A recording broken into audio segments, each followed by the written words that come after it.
यह कहानी है इंदु की। इंदु एक अनाथ लड़की है। कुछ ही दिनों पहले इंदु की शादी हुई, लेकिन उसकी सास हर बात पर इंदु को सुनाती रहती है।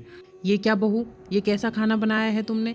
न इसमें नमक है न मिर्ची है, और ये रोटी देखो, किस देश का नक्शा बनाया है तुमने? हे भगवान, न जाने कौन सी घड़ी थी वो जब मैंने तुझे अपनी बहू बनाने के बारे में सोचा। माँ जी, मैं अच्छा खाना बनाने की पूरी कोशिश करती हूँ, लेकिन न जाने मुझसे खाना अच्छा बनता ही नहीं है। अरे सरला बहन, कहाँ हो? घर में ही हो क्या? अरे वाह, बहू से खातिरदारी करवा रही हो क्या?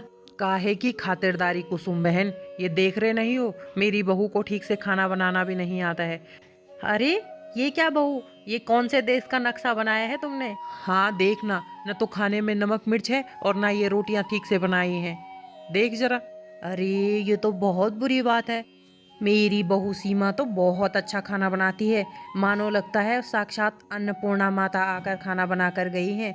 उसके हाथों में इतना स्वाद है और रोटियां इतनी गोल गोल बनाती है कि बस देखते ही रह जाओ। आओ ना किसी दिन हमारे घर खाने पे, मैं तुम्हें भी सीमा के हाथ का बना हुआ खाना खिलाऊंगी। कुसुम बहन, बड़ी भाग्यशाली हो तुम कि तुम्हें अच्छा खाना बनाने वाली बहू मिली है, वरना हमारी किस्मत देखो, फूटी हुई निकली। इंदु अपनी सास सरला और उनकी पड़ोसन कुसुम की बातें सुनकर वहां से चली जाती है और अपने कमरे में फूट फूट कर रोने लगती है।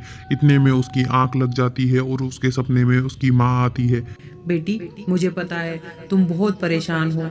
हाँ माँ, तुम मुझे छोड़कर क्यों चली गई माँ? बेटी, ऐसे रो मत। नहीं माँ, आपने बिल्कुल अच्छा नहीं किया। देखा ना मेरी सास मुझसे किस तरीके का व्यवहार करती है। माँ, आप मुझे छोड़कर क्यों चली गई हो माँ? नहीं बेटी, रोते नहीं है। तूने मुझे दिल से याद किया और मैं तुझसे मिलने आई ना। अब देख, मुझे पता है तू बहुत परेशान है। मैं तुझे एक मंत्र बताऊंगी, तू उस मंत्र को 3 बार बोलना और तेरे सामने स्वादिष्ट खाना बनकर आ जाएगा। लेकिन सुन, ये मंत्र तू किसी को बताना मत, और जो भी इस मंत्र को सुनेगा वो खाना बनाना भूल जाएगा। ठीक है माँ, ये मंत्र मैं किसी को नहीं बताऊंगी। लेकिन माँ, मैं आपको बहुत याद करती हूँ। आप मुझे छोड़कर क्यों चले गई? इतने में इंदु की सास उसे आवाज लगाती है। अरे इंदु बहू, आज खाना बनाने का विचार नहीं है क्या? तेरे ससुर जी और दिनेश अभी ऑफिस से आने वाले होंगे, जल्दी से खाना बनाना शुरू कर। जी माँ जी, अभी आती हूँ। आज तो मैं खाना वो मंत्र बोलकर ही बनाऊंगी। तब ऐसा कहकर इंदु रसोई में चली जाती है और मंत्र बोलना शुरू करती है। खाने के मंत्र का ताना बाना, बन जाए मेरा जादुई खाना। खाने के मंत्र का ताना बाना, बन जाए मेरा जादुई खाना। खाने के मंत्र का ताना बाना, बन जाए मेरा जादुई खाना। इंदु के यह मंत्र 3 बार बोलते ही उसके सामने स्वादिष्ट खाना आ जाता है, जिसे देखकर वह बहुत ज़्यादा खुश हो जाती है। अब इंदु अपने ससुराल वालों को बहुत ही प्यार से खाना परोसती है।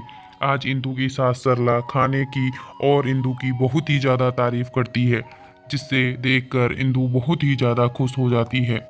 वाह इंदु बहू, तूने खाना तो बहुत अच्छा बनाया है बेटा।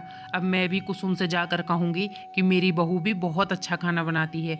शाबाश बेटा शाबाश, बहुत बढ़िया खाना बनाया है तूने।